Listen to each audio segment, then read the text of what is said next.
The Masters is back, and this time it's going to be in the month of April, and it is very good to have it back. A real sign of spring, I think. Dustin Johnson won the tournament last year in November. Obviously, due to COVID, it was shifted from April. While Tiger Woods won it the last time it was in April in 2019.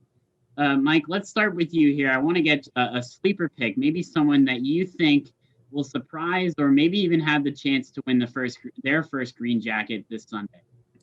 Yeah, really excited for the Masters. If I had to pick a sleeper, I like Victor Hovland. I don't think he's really a sleeper. I think a lot of golf guys have their eyes on him, but there might be a lot of people watching that really don't know golf a lot. They know the top guys, but not someone like Hovland. I mean, he's been really good the past couple of tournaments. I mean, if you go back to the Workday tournament, he was on track to be in the top of the leaderboard after day 2, but he had a quad bogey on the last hole of the day that costed him 4 strokes. So there's things like that have been tough for him, like where he's doing really good and then he has setbacks. So if he's on the top of his game, I think he could be top 10, top 5 in the leaderboards, potentially in the running to win it.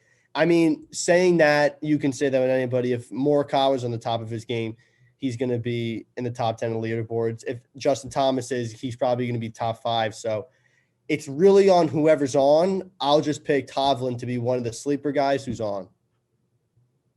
Yeah, I'm going to go with you too. I'm taking a sleeper pick that's not really truly a sleeper, but mine is Lee Westwood. And Lee actually finished second or tied for second 2 times at the Masters in his career. He's coming off 2 second-place finishes this year. He's got the Players and the Arnold Palmer Invitational second place, so at both of those. So he hasn't really gotten over the hump, and like I said, it's not really a true sleeper. He's obviously had pretty high finishes, but I think he's a good kind of pick, maybe a sleeper to win it, or maybe a sleeper to certainly make another run. His odds are set at 30-1. I was looking at the odds today. 11 golfers are ahead of him, so like I said, not really a sleeper, but certainly a guy that I could see cracking the top 5 with a good performance this weekend, maybe even getting over that hump and getting his first green jacket. Another sleeper a little bit further down is Louis Oosthuizen. I've always liked him. His odds are 66-1, so kind of a long shot, but Louis made the cut 7 out of 8 times in Augusta, 7 out of 8 years. He's very consistent. He finished second in 2012, so that was a long time ago. He hasn't done any better since in Augusta, but for me, Louis very consistent. He's going to make the cut, and his odds are very low in this tournament. I could certainly see him making a run. He was third at Winged Foot in the U.S. Open in 2020, so I think Oosthuizen is in good shape to kind of make a little bit of a run here towards maybe his first green jacket as well. So before picking a winner, I want you to just give me a couple favorites you might think you have heading into Sunday, whether that be you think are going to win, or maybe even you think are maybe a touch overrated, or think, I don't know, maybe these favorites won't work out come Sunday and come Masters weekend. Yeah, a couple favorites. I think Spieth is a big-time favorite heading into this. I mean, you just win the Valero, and you shot 18 under, 2 strokes ahead of the next best guy. When Spieth's putting's on, I think he's a top 5 golfer in the world. I mean, for a while when Spieth was killing it in 2014, 2015, he was the best putter in the world. And the question about his game was the irons and off the tee. And I think now Spieth has gotten so much better there. I mean, when he was in the Arnold Palmer Invitational and at the Players, he was driving the ball really good, and he was really good off the fairway.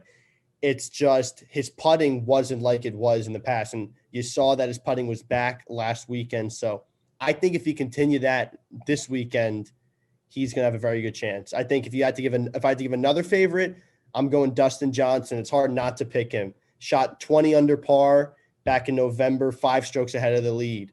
I don't think 20 under par is going to be the winner this time. It's definitely a different season. The greens were much softer in November. It was easier to get them near the pin. This time, I think the score is going to be much lower. I could see a score under 10, maybe 11, 12 under par at the most. So it's going to be a different tournament, but it's hard not to pick a guy who tore through the course only 3 or 4 months ago. So I would say those 2 guys are probably my favorites. You can definitely name guys like Bryson. When he's driving the ball and hitting fairways, it's tough to beat him. There's concerns about the chipping, but he's a top 5 putter in the world right now. And you got like guys like Justin Thomas. I mean, you saw him at the Players Championship, wasn't even in the final pairing, and he just really went berserk in the final round. And he had birdie after birdie and clawed his way back to the top. So I think those 4 guys, mainly Spieth and Dustin Johnson for me, but those other 2 guys as well, those are guys you watch out for and easily favorites. Yeah, I'm glad that you brought up Dustin Johnson, because I saw a ridiculous stat on DJ. He's beaten or tied 96% of golfers he's faced at the Masters in the last 5 years. So unbelievable amount of dominance in the last 5 years. He's lost to 18 out of 447 golfers in the Masters in 5 years. So sure, he shot 20 under in November, like you mentioned, but that wasn't just due to the course. That's due a lot to DJ and everything he's done over the last 5 years to prove himself as a very good golfer, an elite golfer, and an elite golfer in Augusta, which is not easy to do at all. Obviously, a very difficult course. That's something you can't say favorite in terms of Augusta and the Masters and not mention Dustin Johnson. Jordan Spieth brought up too. I want to talk about him because I think there's a touch of recency bias about him. I want to say in terms of Spieth, just because he did just win last week in Texas. And don't get me wrong, he's a great player, but I just think a lot has to go right for him to have another really good weekend, just because he has been very inconsistent, like you said. He's been driving it, striking it well, but second, third shots, short game, and then even his putting too, certainly hasn't been the best at times. He was 48th at the Players, 46th at the Masters in November. So 2 kind of rough finishes in it, and then you compare that with winning last week in Texas. So Spieth could very well go out and tear up this course and have an unbelievable tournament and win. I could totally see that happening. He definitely has the potential, but for me, I'm a little bit more cautious just because of his inconsistency and, like you said, not only in his finishes but also his game, I guess you could say. And one more guy I want to bring up, you kind of mentioned, is Bryson DeChambeau, who certainly is a favorite. He's had just an incredible season. Won at Winged Foot in the U.S. Open, 3rd at the Players, 1st at Arnold Palmer.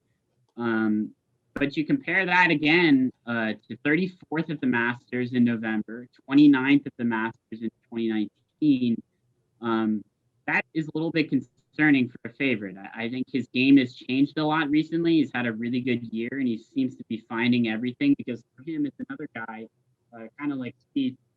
His driving and his long game will always be there, but it's going to come down to whether he can chip and whether he can putt, especially chipping. His short game is a huge part of this for DeChambeau. If he can do that well, I could say he can beat anyone, to be honest. But it's going to come down to that. And for me, he did that at Winged Foot. He could very well do that in Augusta, but I'm a little shaky. Another guy that I would say is a favorite, but I don't know if I can place my total trust in him to go out and win this tournament.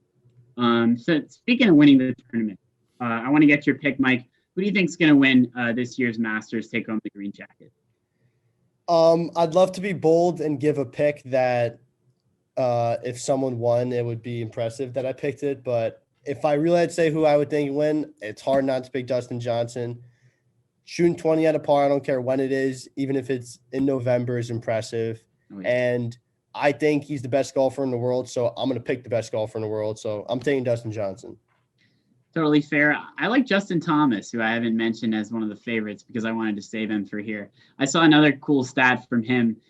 He's improved every single Masters he's played in his career. He went from 39th, 22nd, 17th, 12th, and then he was 4th last year at the Masters. So to me, that's very impressive, kind of a very cool stat. And it almost just seems like fate that he's going to be in that top 3. Certainly, he's a good enough golfer, so I'm not just basing this off fate. But for me, Justin Thomas is my guy. I think he's going to win his first green jacket. His odds are 10-1. Vegas obviously likes him. But he's my pick, and I think he's going to take home the green jacket.